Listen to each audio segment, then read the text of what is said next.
আসসালামু আলাইকুম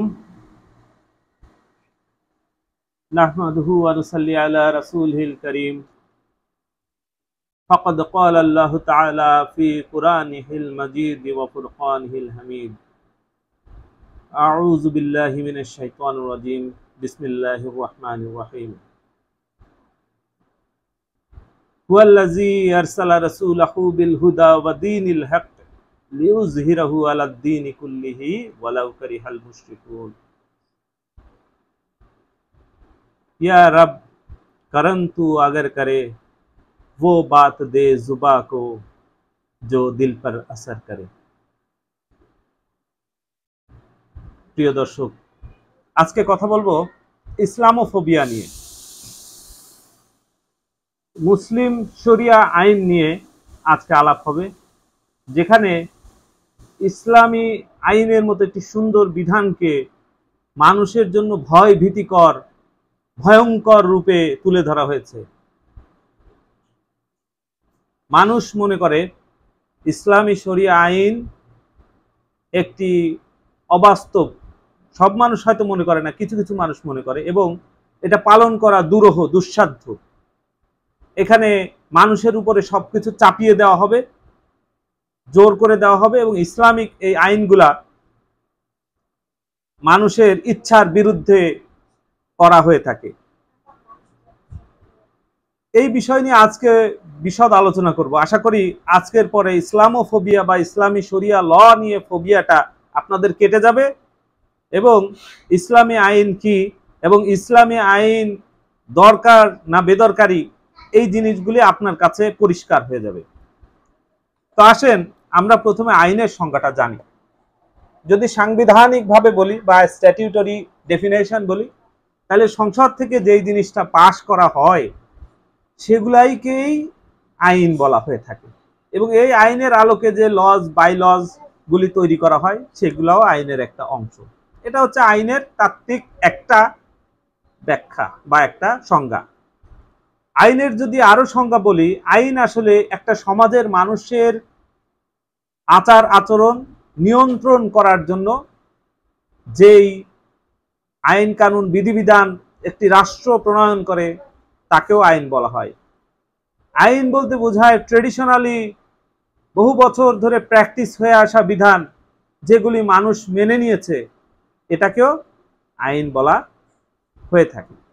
তো বেসিক্যালি আসলে আমি আইনজীবী হিসেবে আইনের ব্যাখ্যাতে সেটাই যাব, যেটা সংসদ থেকে পাশ করা হয়, এবং এই পাশ করা আইনের আলোকে যেগুলি বাই লজ রুলস রেগুলেশনস গুলি হয়, এগুলাকেই আসলে আইন বলে। তাহলে শরিয়া আইনটা কি? শরিয়া আইন হচ্ছে ইসলামের আলোকে, শরীয়তের আলোকে একটি রাষ্ট্র পরিচালনা করার জন্য যেই বিধিবিধান নিয়ম কানুনগুলি আল্লাহ রাব্বুল আলামিন প্রদত্ত ব্যবস্থা রেখেছেন, তার আলোকে সংসদে আইন পাশ করে এবং সেই আইন অনুযায়ী রাষ্ট্র পরিচালনা করা। এখানেই সমস্যা, কারণ কোরআনে তো অনেক কথা বলা আছে যেগুলা মানুষ মানতে কষ্ট হয়। মহিলাদের হিজাব পরার কথা বলা আছে, মানে পর্দা করার কথা বলা আছে, পুরুষদের কোরআন হাদিসে দাড়ি রাখার কথা বলা আছে, হ্যাঁ, ইসলামিক লেবাস আমি যেমন পরে আছে এখন, এগুলি ইসলামিক লেবাস পরার কথা বলা আছে। তাহলে এগুলি তো সবাই করতে রাজি না, এগুলি তাহলে আইন যদি হয় তাহলে মানুষের জন্য কঠিন না? আসলেই কি এগুলি আইন? এগুলি কিন্তু আসলে আইন না, এগুলি হচ্ছে বিধান। বিধান আর বিধিবিধান আর আইনের মধ্যে তফাৎ আছে। একটা আইন হয় একটা রাষ্ট্রে যত লোক বসবাস করে তাদেরকে নিয়ন্ত্রণ করার জন্য। তো একটা রাষ্ট্রে মুসলমান আছে, হিন্দু আছে, খ্রিস্টান আছে, বৌদ্ধ আছে। তো এখন যদি রাষ্ট্রে আইন করে প্রত্যেক মহিলার বোরকা পরা বাধ্যতামূলক, তো হিন্দু যে তারও বোরকা পরা লাগবে, বৌদ্ধ যে তারও বোরকা পরা লাগবে। আইন হয় কি সার্বজনীন, আর বিধান যেটা, যে মুসলমানকে, একটা মুসলমানকে যে আল্লাহকে বিশ্বাস করে, তাকে যদি বেহেশতে যেতে হয়, তাকে নামাজ পড়তে হবে, তাকে রোজা রাখতে হবে, তাকে ইসলামী বিধিবিধান পালন করতে হবে, মহিলারা পর্দা করবে, পুরুষরা দাড়ি রাখবে, এটা তো বেহেশতে যাওয়ার জন্য, এটা তো রাষ্ট্র পরিচালনার জন্য, এটা না। তবে এখন দুই একজন বলতে পারেন যে তাহলে ওই যে সৌদি আরবে তো বোরকা পরা বাধ্যতামূলক, ইরানে তো নেকাব পরা বাধ্যতামূলক। আইনের সংজ্ঞার ভিতরে বলা আছে দেশ টু দেশ, সমাজ টু সমাজ, সিচুয়েশন টু সিচুয়েশন আইনের সংজ্ঞা ভ্যারি করে। কোন দেশে মানুষ হত্যার জন্য মৃত্যুদণ্ড দেওয়া হয়, কোন দেশে আবার মানুষ হত্যার জন্য মৃত্যুদণ্ড দেওয়া হয় না। কোন দেশে রাষ্ট্রদ্রোহিতার জন্য মৃত্যুদণ্ড দেওয়া হয়, কোন দেশে রাষ্ট্রদ্রোহিতার জন্য মৃত্যুদণ্ড দেওয়া হয় না। চায়নায় ঘুষ খাওয়ার জন্য মৃত্যুদণ্ড দেওয়া হয়, অন্যান্য দেশে জেল জরিমানা দেওয়া হয়। এরকম বিভিন্ন দেশ টু দেশ আইনটা ভ্যারি করে। আর যেটা বললাম কাস্টমারি একটা ল আছে যে বহু বছর ধরে যেটা পালন হয়ে আসছে সেটাও ওই দেশের আইন। তো সৌদিতে তারা সেই রাসূল সাল্লাল্লাহু আলাইহি সাল্লামের জামানা থেকে মহিলারা পর্দা পুশিদা করে আসতেছে, সুতরাং এটা তাদের আইন। ইরানে তারা ঐতিহাসিকভাবে তারা নেকাব পরে চলে, এটা তাদের দেশের কাস্টম হয়ে গেছে, এটা তাদের দেশের আইন। আমাদের দেশে তো মহিলারা শাড়ি পরে, থ্রি পিস পরে, আমাদের দেশের মহিলারা বিভিন্ন ধরনের পোশাক পরে, কেউ বোরকা পরে, কেউ আপনার মনে করেন যে শার্ট প্যান্ট পরে, যে যেমন পরে, এটা আমাদের দেশের ট্রেডিশন, আমাদের দেশে এভাবেই চলবে। তুরস্কে তো ইসলামপন্থীরা ক্ষমতা আছে, তুরস্কে কি সবার জন্য বোরকা পরা বাধ্যতামূলক? এগুলি বোরকা পরা বাধ্যতামূলক বা দাড়ি রাখা বাধ্যতামূলক, এগুলি নির্ভর করে ওই দেশে প্রাগৈতিহাসিক আমল থেকে ট্রেডিশনালি যেই জিনিসগুলি চলে আসছে তার উপরে। কিন্তু আমাদের সমাজে সব ধরনের মানুষ আছে, যার কারণে এই সব ধরনের মানুষের আলোকেই কিন্তু আমাদের দেশে শরিয়া আইন প্রণয়ন করতে হবে। কাউকে কোনো কিছু চাপিয়ে দেওয়াটা শরিয়া আইন না। সুতরাং যেই দেশে যেই জিনিসগুলি প্রযোজ্য, যেই বিধানাবলীগুলি প্রযোজ্য, সেই দেশে সেভাবেই শরিয়া আইন প্রণয়ন করা হয়। এখন আসেন, এগুলি আসলে আইনের কোনো পার্টও না, সেটা বললাম যে এটা হলো আসলে বেহেস্তে যাওয়ার জন্য। এখন কোনো দেশ যদি করে থাকে সেটা ওই তার ট্রেডিশনের কারণে, কাস্টমারি লর কারণে করেছে। এটা সে মানে যে ওভারঅল সারা পৃথিবীর জন্য সেম জিনিসটা প্রযোজ্য হবে তা না। এখন কেউ যদি পর্দা করে, কেউ যদি বাসার থেকে না বের হয়, সারাদিন স্বামীর সংসার সেবা করতে চায়, এটা তার ব্যাপার। পরীক্ষা তো সবাই দেবে, কেউ এ প্লাস পাবে, কেউ এ গ্রেড, এ মাইনাস, হ্যাঁ, কেউ ফেল করবে, কেউ পাস করবে, কিন্তু সবাইকেই তো পড়তে দিতে হবে, সবাইকে স্কুলে যেতে দিতে হবে, তাই না? এটাই হচ্ছে যে ইসলামের বিধান। তো আসেন শরিয়া আইনটা কি এবার আমরা আলাপ করি।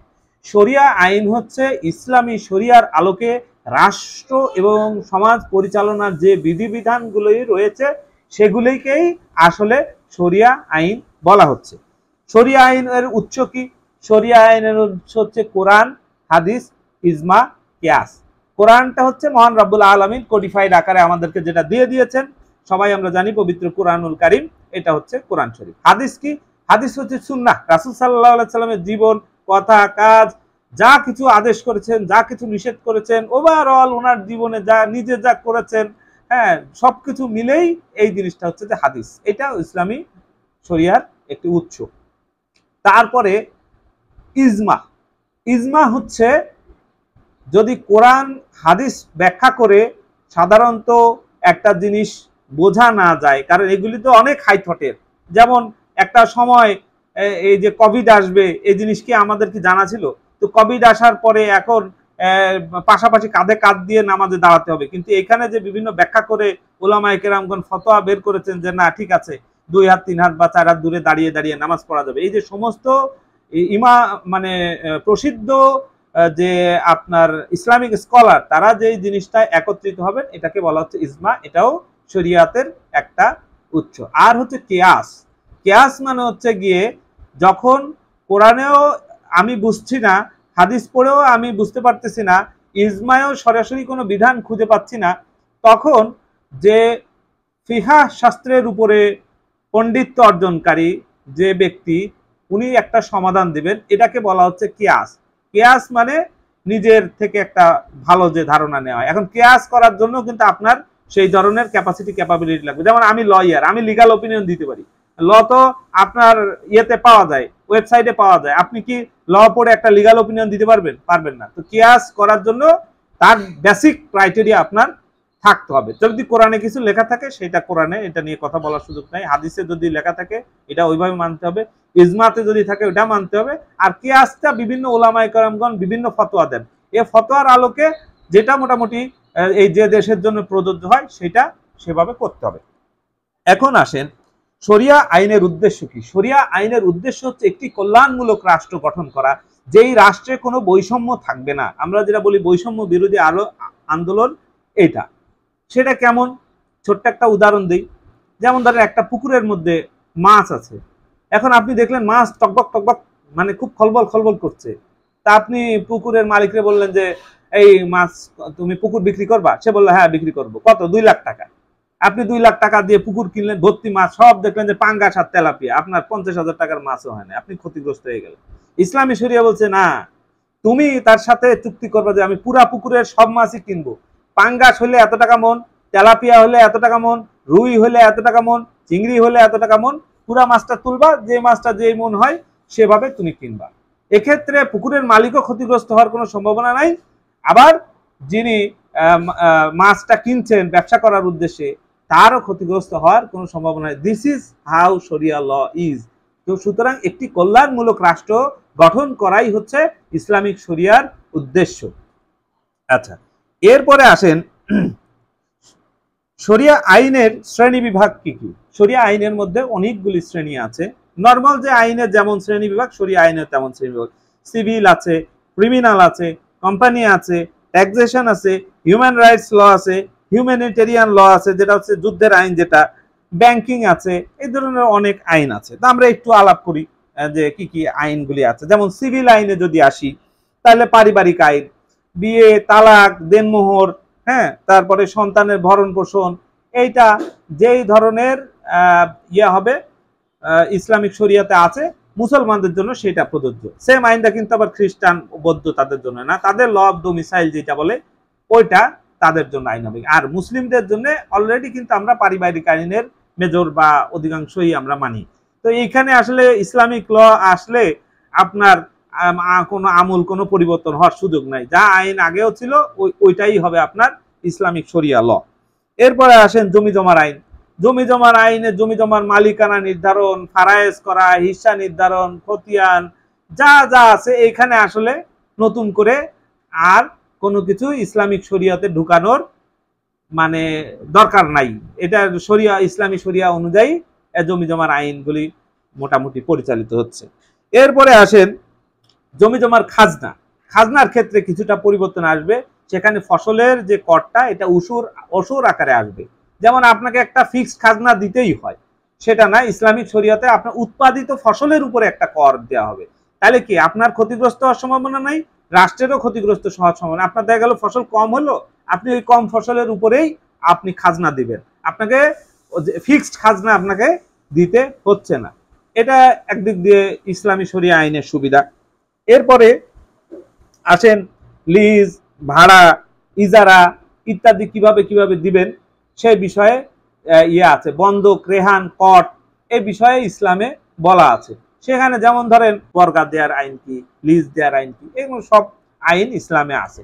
এখানে কিছু কিছু কল্যাণমূলক ধারা, যেমন ওই যে আপনি কারোর জমি দিয়ে যদি তার কাছ থেকে টাকা নেন, তাহলে তার একটা রেশিও অনুযায়ী যে টাকাটা কমতে থাকবে, এটা তো ভালো যে সে আপনাকে পুরো টাকাটা দিতে হচ্ছে না, ফসল সে খাচ্ছে সেহেতু সে ওখান থেকে লাভ পাচ্ছে, ওখান থেকে কিছু কিছু করে রেশিওতে টাকা কমবে। একটা টাইমে দেখা যাবে যে আপনি সামান্য কিছু টাকা দিয়ে তার কাছ থেকে জমিটা ফেরত নিয়ে নিতে পারবেন। এরপরে আসেন ক্রিমিনাল ল। ক্রিমিনাল লয়ে ইসলামের ক্ষেত্রে আমূল পরিবর্তন আসবে। কেমন আসবে? যেমন ধরেন কাউকে যদি হত্যা করা হয়, হত্যা করলে এখনো আমাদের বাংলাদেশের আইন মৃত্যুদণ্ড, তখনও মৃত্যুদণ্ড হবে, হয়তো মৃত্যুদণ্ডের ধরনটা ভিন্ন রকমের হবে। তো এখন এই মৃত্যুদণ্ডের ক্ষেত্রে আরেকটা জিনিস খুব ইম্পর্টেন্ট, সেটা হচ্ছে গিয়ে রক্তপণ, যেটা আমাদের দেশে আছে প্রিরোগেটিভ মার্সি। আপনারা জানেন যে বিশ্বজিতের হত্যাকারীদেরকে রাষ্ট্রপতি ক্ষমা করে দিয়েছে। রাষ্ট্রপতি ক্ষমা করার কে? রাষ্ট্রপতির ছেলেকে হত্যা করা হয়েছে, রাষ্ট্রপতির ভাইকে হত্যা করা হয়েছে, রাষ্ট্রপতির কোন আত্মীয় হত্যা হয়েছে? হত্যা হয়েছে বিশ্বজিতের বাবার সন্তান, বিশ্বজিতের মায়ের সন্তান, বিশ্বজিতের বোনের ভাই মারা গিয়েছে। ক্ষমা যদি করতে হয় তারাই করতে পারে, এটাই হচ্ছে রাষ্ট্রীয় আইন, ইসলামিক আইন। ইসলামিক আইনে কিন্তু ক্ষমা করার অধিকারী থাকবে, হ্যাঁ, ক্ষমা পাওয়ার একটা সুযোগ ইসলামী আইনে আছে, কিন্তু বর্তমান আইনে কিন্তু রাষ্ট্রপতি ক্ষমা না করলে ক্ষমা করার সুযোগ নাই। তো ধরেন কেউ একজন অল্প বয়সী ছেলে পেলে মারামারি করতে গিয়ে বা বিভিন্ন ধরনের জ্ঞানজাম ফ্যাসাদের কারণে একজন আরেকজনের হত্যাই করে ফেললো, যদি ওই পরিবার একটি রক্তপণ নিয়ে একটা টাকা দিতে হবে, ফ্রি ফ্রি না, ধরেন 20 লাখ 50 লাখ 1 কোটি, তাদের সাথে একটা চুক্তি হবে যে না ঠিক আছে, যেহেতু অল্প বয়সী ছেলে ভুল করে ফেলেছে, আমার ছেলে তো মেরেই ফেলছে, আর কি করব, বরঞ্চ গরিব মানুষ, তার সন্তান তার মারা গেছে, তারা যদি 2 কোটি টাকা দিয়ে দেয় তাহলে তার ভালোই হয়। এটা তো একটা শাস্তি, শাস্তি দেওয়ার দরকার, তো তাহলে সে একটা শাস্তি পাইলো, পিকিউনিয়ারি পানিশমেন্ট, 2 কোটি টাকার বিনিময়ে ওই পরিবার মাফ করে দিল। এটা এমন না যে 2 কোটি টাকা দিলে ওই পরিবার মাফ করে দিতে বাধ্য থাকবে, তা না। ওই পরিবার যদি টাকার বিনিময়ে তাকে মাফ করে দিতে রাজি হয়, তাহলে পরে সে টাকা দিয়ে মাফ পাওয়ার একটা সুযোগ আছে। আদারওয়াইজ কেউ এই লোককে মৃত্যুদণ্ডের হাত থেকে রক্ষা করার ক্ষমতা রাখে না। তাহলে আমি মনে করি ইসলামের এই বিধানটা সুন্দর বিধান, যে রাষ্ট্রপতির কাছে লবিং করে ক্ষমা নিয়ে বিশ্বজিতের হত্যাকারীরা পরে এসে ছাত্র জনতারে গুলি করে মারলো, তার থেকে কি এটা ভালো না যে যদি ওই পরিবার ক্ষমা করে দেয়, দয়া হয় তাদের মনে, তাহলে তারাও একটা টাকার বিনিময়ে ক্ষমা করে দিল, এটা কি একটা উইন উইন সিচুয়েশন হলো না? তো ক্রিমিনাল ক্ষেত্রে, হত্যার ক্ষেত্রে কিন্তু এরকম কল্যাণমূলক সিস্টেম ইসলামিক শরিয়াতের মধ্যে পাবেন। এরপরে কি পাবেন? এরপরে ধর্ষণ।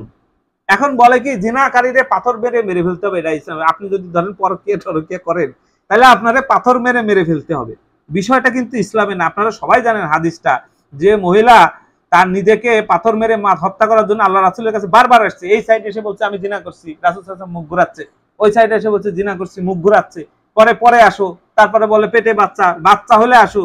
রাসূল সাল্লাল্লাহু আলাইহি ওয়াসাল্লাম তো কয় নাই যে ধর ওইটা জিনা করছে, শিগগিরই ধরে ওইটা পাথর মেরে মার, বলছে এইটা শেষ, নিজের থেকেই শাস্তিটা নিজে নিয়ে নিছে, যার কারণে তাকে পাথর মেরে মারা হয়েছে। কিন্তু কেউ জিনা করলো বা কেউ ব্যভিচার করলো, তারে ধরে অমনি পাথর দিয়ে মারা হবে, এই সিস্টেমটা কিন্তু আমাদের মনের ভিতরে একটা ফোবিয়া ঢুকানো হয়েছে। তবে হ্যাঁ, কেউ যদি রেপ করে, কাউকে জোরপূর্বক ধর্ষণ করে, তাকে পাথর মেরে মারা হবে। এবং আমি মনে করি মহিলারা বা মা বোনরা যারা আছেন, তারা এই আইনের সাথে একমত হবেন যে হ্যাঁ, তার যেই অত্যাচার তাকে যেভাবে করা হয়েছে, ওই অত্যাচারটা পাথর মারার থেকে কম অত্যাচার না। সুতরাং যদি কেউ রেপ করে থাকে, ইসলামী আইনে তাকে পাথর মেরে মারা হবে। কিন্তু জিনা ব্যভিচারের জন্য অবশ্যই ইসলামে সাথে সাথে এরকম বিধান। এখন কেউ যদি যায় নিজের থেকে নিতে চায় যে আমি করছি, আমার পাথর মেরে মারো, সেটা তো ডিফারেন্ট জিনিস। কিন্তু রাসূল সাল্লাল্লাহু আলাইহি ওয়াসাল্লাম তো কাউরে ধরে অমনি এটা জিনা করছে, ধরে এটারে পাথর দিয়ে মার, এটা তো তার জীবন সে করে নাই। কেন এই ভয়গুলি মানুষের উপরে চাপানো হচ্ছে যে না, তুমি যদি পরকীয়া করো তাইলে, এরপরে বিয়ে একটা করে আপনি চলে যাচ্ছেন দুবাই, বউ 5 বছর দেশে বসে আছে, অটোমেটিক তালাক দেওয়ার সিস্টেম দিয়ে দিতে হবে। ওই মহিলা আপনাকে তালাক দিয়ে আরেকটা বিয়ে করবে, স্বামী পছন্দ হবে না, তালাক দিয়ে বিয়ে করতে হবে। মতের বিরুদ্ধে বিয়ে করলে সেটা বিয়ে হবে না। হ্যাঁ, তার একটা রাইট থাকতে হবে যে না, আমি এর পছন্দ করি না, আমি বিয়ে করব না। যদি বিয়ে করার পরেও পছন্দ না হয়, সে তালাক চাইতে পারে। আবার দেখেন, মহিলাদের এই যে তালাকের যে পারমিশন কাবিননামায় দিয়ে দেওয়ার কারণে হর হামেশা তারা তালাক দিচ্ছে। কারণ মহিলাদের, তাদের মনটা কি বাচ্চাদের মতো, অনেক সময় হঠাৎ করে আবেগী হয়ে তারা একটা তালাক দিয়ে দিচ্ছে, বা যে কোনো ঝগড়ার কারণে তালাক দিয়ে দিচ্ছে। কিন্তু এটা যদি একটা পারিবারিক আদালতের মাধ্যমে সুলহ হতো, তাহলে কিন্তু 2-4 কথা বললেই কিন্তু সমস্যার সমাধান হয়ে যায়। অসংখ্য কেস আমার কাছে আসে যে তালাক হয়ে গেছে, এখন আমরা আবার মিলে যেতে চাই। তার মানে কি, এই জিনিসটা যদি তালাকের যদি তার একটা অনুমতির দরকার থাকতো, তাহলে হুটহাট করে মহিলারা তালাক দিত না, তারা পারিবারিক আদালতে যেত, সেখানে আদালত তাদেরকে সমঝোতা করার চেষ্টা করতো।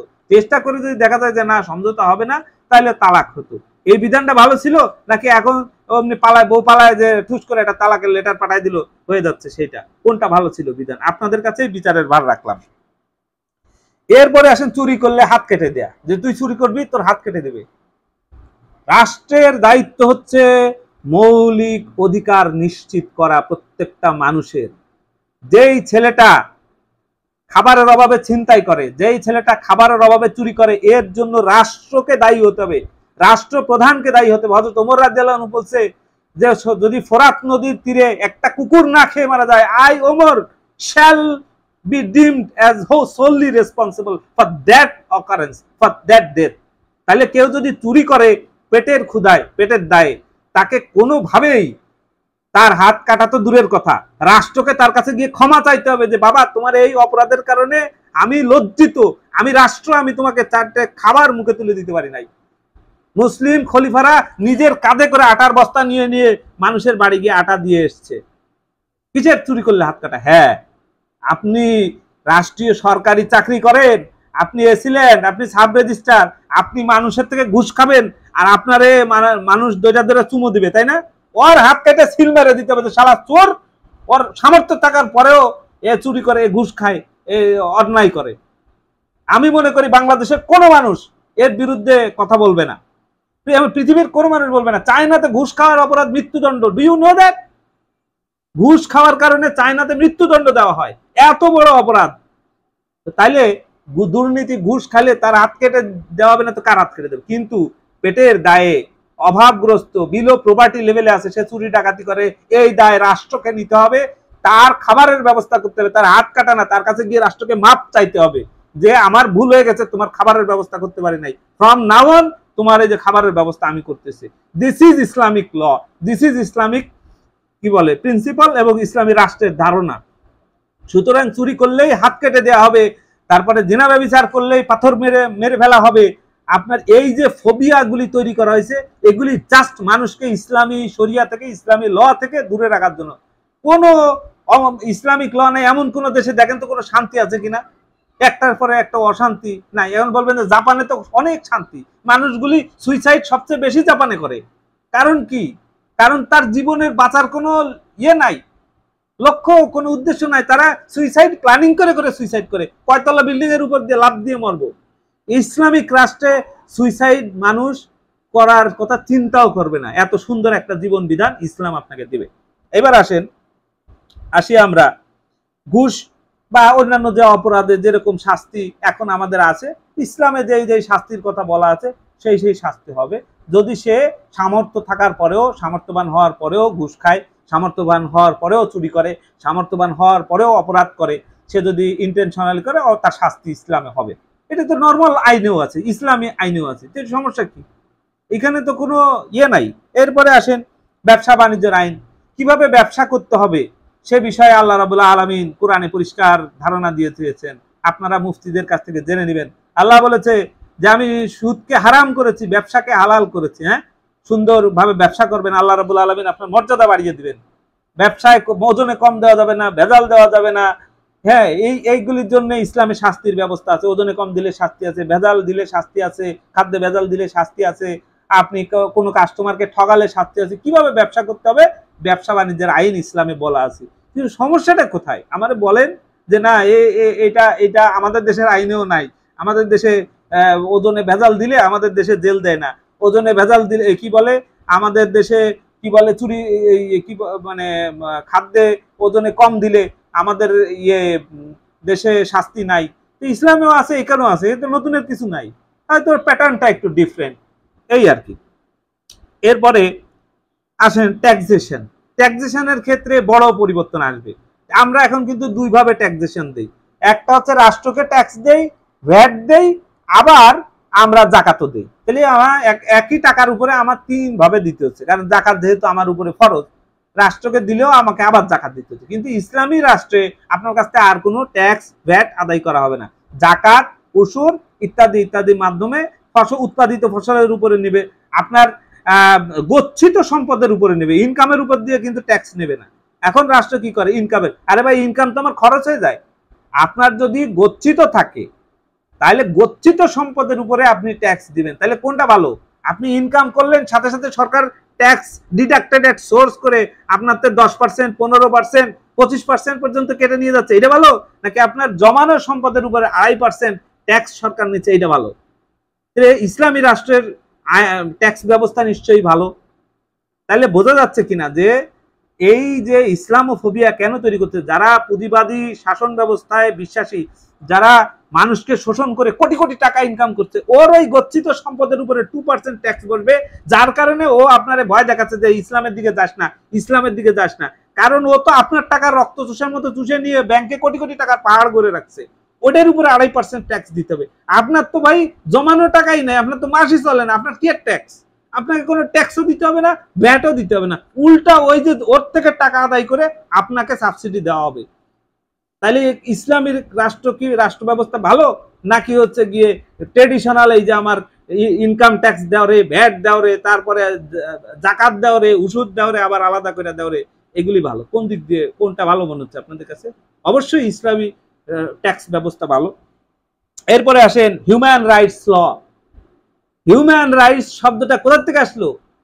বিশ্বের শ্রেষ্ঠ মানুষের মধ্যে সর্বশ্রেষ্ঠ মানুষকে, দ্য 100 বইয়ের সর্বশ্রেষ্ঠ মানুষকে হযরত মুহাম্মদ সাল্লাল্লাহু আলাইহি ওয়াসাল্লাম। হিউম্যান রাইটস বলতে পৃথিবীতে যদি কিছু তৈরি হয়ে থাকে সেটা হযরত মুহাম্মদ সাল্লাল্লাহু আলাইহি ওয়াসাল্লাম হিউম্যান রাইটস এই সমাজের ভিতরে প্রতিষ্ঠা করে গেছেন। সুতরাং human rights law, right to life, right to association, assembly, right to speech, right to work, যা যা রাইট আছে সমস্ত রাইট ইসলামে ওয়েল এস্টাবলিশ করা আছে, এবং আপনি এই রাইট এনজয় করতে গিয়ে আরেক ধরনের রাইট ভায়োলেট করতে পারবেন না। এটি যে ইসলামের সিস্টেম। আপনি রাইট টু কি বলে বিয়ে শাদী, তার মানে আপনি ডেস্ক সেট দিয়ে বাজনা বাজায় পুরা এলাকার মানুষজনের ঘুম হারাম করতে পারবেন না। এটাই ইসলামিক সিস্টেম। এই জন্যে ইসলামের যে রাইটগুলি, যে আমাদের কনস্টিটিউশনাল রাইট, ফান্ডামেন্টাল রাইট, যত রাইট বলেন সব রাইট ইসলামে আছে। ইসলামে দাস প্রথা মুক্ত করার জন্য মানে প্রচুর করা হয়েছে, মোটিভেট করা হয়েছে। দাস প্রথা যেন দাসকে মুক্ত করে দিলে অনেক সওয়াব, অনেক কথা এগুলি ইসলামে বলা হয়েছে, যেগুলি হিউম্যান রাইটস ল। এগুলি তো আমি এত বলার সময় নাই, সময় লম্বা হয়ে যাবে, যার কারণে আমি কিছু কিছু ধারণা দিয়ে যাচ্ছি। এরপরে আসেন হিউম্যানিটেরিয়ান ল। যুদ্ধ, হিউম্যানিটেরিয়ান ল মানে যুদ্ধের আইন আর কি। এটা আবার হিউম্যান রাইটস ল না, এটা one kind of human rights law, কিন্তু at the time of unconflict how you deal with your enemy। তো রাসূল সাল্লাল্লাহু আলাইহি সাল্লাম যুদ্ধের আগে বলছে যে অকারণে একটা গাছের পাতায় কোপ দেওয়া যাবে না, অকারণে একটা ঘোড়াকে মারা যাবে না, অকারণে একটা শত্রু যখন আত্মসমর্পণ করে তাকে কোনোভাবেই আহত করা যাবে না। হ্যাঁ, মানুষ মারা গেলে তার উপরে খোঁচাখুচি, নিষ্ঠুরতা, নৃশংসতা করা যাবে না। এগুলি কোথাতে আসছে? ইসলামী ল থেকে আসছে, ইসলামী প্রিন্সিপাল থেকে আসছে। কিভাবে যুদ্ধ করবেন এটাই। এদিক দিয়ে আপনাদের জিহাদ বলে একদম মনে করেন যে ফাটায় ফেলে দিয়ে, যে মানুষ যেখানে পাও, অমুসলিম পাও, হিন্দু খ্রিস্টান পাও, ধরে ধরে কুচায় মেরে ফেলে, এটাই হলো জিহাদ। এগুলি কোথায় পাইছেন? এগুলি শুধুমাত্র এই যে ইসলামী শাসন ব্যবস্থা, কল্যাণমূলক শাসন ব্যবস্থা, এটা মানুষ যেন বুঝতে না পারে, এই জন্য এই ধরনের কিছু টেরোরিস্ট এরা নিজেরা তৈরি করে। জানেন আপনার ISIS কোথায় তৈরি হয়েছে? ইসরায়েলে তৈরি হয়েছে। এই ধরনের তৈরি করে মানুষের দেখা যায় ইসলাম খুব খারাপ জিনিস, এদিক যাওয়া যাবে না। ইসলামী রাষ্ট্র ব্যবস্থা হইলে একদম জিহাদ টিহাদ করে তোমাদের একেবারে শেষ করে ফেলে দেবে। বুলশিট, এগুলি ভুল ধারণা, ভুল ধারণা ঠিক বলবো না, ইন্টেনশনালি মানুষকে ইসলামোফোবিয়া তৈরি করার জন্য বলা হয়। প্রিজনার্স অফ ওয়ার, একটা বন্দীকে যখন আপনি বন্দী করবেন কিভাবে কি আচরণ করবেন সেটা ইসলামে বলা আছে। এটা হিউম্যানিটেরিয়ান লতেও আন্তর্জাতিকভাবে বলা আছে। এ তো নতুন কি আছে ইসলামিক লর মধ্যে?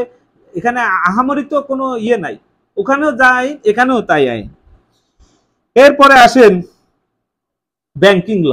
আপনারা অলরেডি ইসলামী ব্যাংকিং এর সাথে সম্পৃক্ত। ইসলামী ব্যাংকিং আর সুদে ব্যাংকিং অনেকেই বলে যে এর মধ্যে তো কোনো তফাৎ নাই। তাহলে ইসলামিক ব্যাংকিং করতে আপনার সমস্যাটা কি? একই তো জিনিস। এখানে কল্যাণমূলক কিছু জিনিস আছে, যেটা আমি আপনাদেরকে দুইটা উদাহরণ দিই। এটা হলো বাই মুদারাবা আর বাই মুআজ্জাল। বাই মুদারাবাতে একজন থাকে মুদারিব আর একজন থাকে হচ্ছে সাহেব আল মাল। সাহেব আল মালের আছে টাকা আর মুদারিবের আছে বুদ্ধি। এখন সাহেব আল মাল টাকা দিবে, মুদারিব ব্যবসা করবে, ব্যবসা করে যে লাভ হবে লাভের অংশ সাহেব আল মাল পাবে, আবার ক্ষতির অংশ সাহেব আল মাল মুদারিব দুইজন একসাথে ভাগাভাগি করে নেবে। তাহলে এটি প্রপোর্শনেটলি। এখানে যে ইসলামী ব্যাংকগুলা যে সব লস করতেছে, এরা কি কোনো ক্লায়েন্টকে বলতেছে যে তোমার টাকা লস হয়ে গেছে? যার কারণে এরা ইকুইটি থেকে টাকা নিয়ে নিয়ে মানুষরা প্রফিট দিচ্ছে, ব্যাংক গোল্লায় যাচ্ছে। এটা তো ইসলামিক সিস্টেম না, এটা তো Islamic system, violation of Islamic law. তুমি ইসলামিক সিস্টেমে তুমি ব্যবসায় লস খাইছো, তোমার যে সাহেব আল মাল তারে বলো যে তোমার টাকা মারি গেছে, এটা আল্লাহ তোমার বলতে বলছে, তোমার একটা সাহস নাই, তুমি নাম দিয়ে রাখছো তুমি ইসলামিক ব্যাংকিং সিস্টেম। ফাইজলামের জায়গা পাও না, তাই না? এই জন্য ইসলামিক ব্যাংকিং সিস্টেম এই একটা। আর হচ্ছে বাই মুআজ্জাল যেটা ব্যবসা করে, বা SPSM সিস্টেম যেটা বলে, হায়ার পারচেজ শিকাতুল মিল। সেটা হলো যে আপনি একটা জিনিস কিনবেন, এই জিনিসটার দাম 10 টাকা, সেটা সে দালাল হিসেবে 12 টাকায় বিক্রি করবে। এটা ইসলামে বৈধ। আপনি প্রতি মাসে 1 টাকা 1 টাকা করে কিস্তি দিয়ে বছর শেষে 12 টাকা তাকে দিয়ে দিলেন, হয়ে গেল। এখানে লাভ ক্ষতির কোনো হিসাব নেই, কারণ আপনি তো মালই নিয়ে যাচ্ছেন। তো মাল নিয়ে গেলে লাভ ক্ষতি। কিন্তু ইসলামিক ব্যাংকগুলি কি করতেছে? মাল না দিয়ে হাতে টাকা দিয়ে দিচ্ছে। আজকে যতগুলি ইসলামিক ব্যাংকের অধপতন হয়েছে, ইসলামিক ব্যাংকিং এর প্রিন্সিপাল ভায়োলেট করার জন্য অধপতন হয়েছে। কোনো হাসিনার ক্ষমতা নাই ইসলামী ব্যাংকের ধ্বংস করা। ওরা যখনই ইসলামিক প্রিন্সিপাল ভায়োলেট করে মানুষকে এইচপিএসএম লোনের নামে ক্যাশ টাকা দিচ্ছে, তখন এরা ধ্বংস হয়েছে। যখন এরা লস করার পরে ওরা ওদের সাহেবাল মালকে লাভের অংশ দিচ্ছে, তখনই এরা ধ্বংস হয়েছে। এরা হাসিনার কারণে ধ্বংস হয় না, এরা এদের প্রিন্সিপাল করার কারণে, কি বলে, ভায়োলেট করার কারণে ইসলামিক ব্যাংকিং গুলি ধ্বংস হয়েছে আমি মনে করি, যেহেতু আমি ইসলামিক ব্যাংকিং এ কাজ করে আসছি। I know everything. যাই হোক, সর্বশেষ আরো এই ধরনের ইসলামিক আইন আর নর্মাল আইনের মধ্যে আসলে বস্তুগত কোনো তফাৎ নাই। এটা এক এক দেশ এক একভাবে পরিচালিত হয়। ইসলামিক সিস্টেমেও রাষ্ট্র একভাবে পরিচালিত হবে, কিন্তু ইসলামিক সিস্টেমে যে মেইন জিনিস, ইসলাম হচ্ছে কমপ্লিট কোড অফ লাইফ। সবকিছু এখানে কোডিফাইড আকারে বলা আছে, কোথাও কোনো আপনার নতুন করে কিছু আবিষ্কার করার দরকার নেই। যা যা লাগবে সব ইসলামের মধ্যে বলা আছে, এবং এটা প্রুভেন প্রিন্সিপাল যে যেই সব দেশগুলাতে ইসলামিক ল সঠিকভাবে পালন করা হয় সেই সব দেশ মানুষ শান্তিতে আছে, নিরাপদে আছে। হ্যাঁ, তো এরপরে আর একটা জিনিস যেগুলা বলবো, যে মহিলাদের হিজাব পরা, তারপরে পুরুষদের দাড়ি টুপি, এটা বলে ফেলেছি। এরপরে আছে নারী স্বাধীনতা। নারী স্বাধীনতা ইসলামের থেকে বেশি কে দিয়েছে? নারী সব জায়গায় স্বাধীনভাবে থাকবে, সমস্ত জায়গায় নারী চলাফেরা করবে।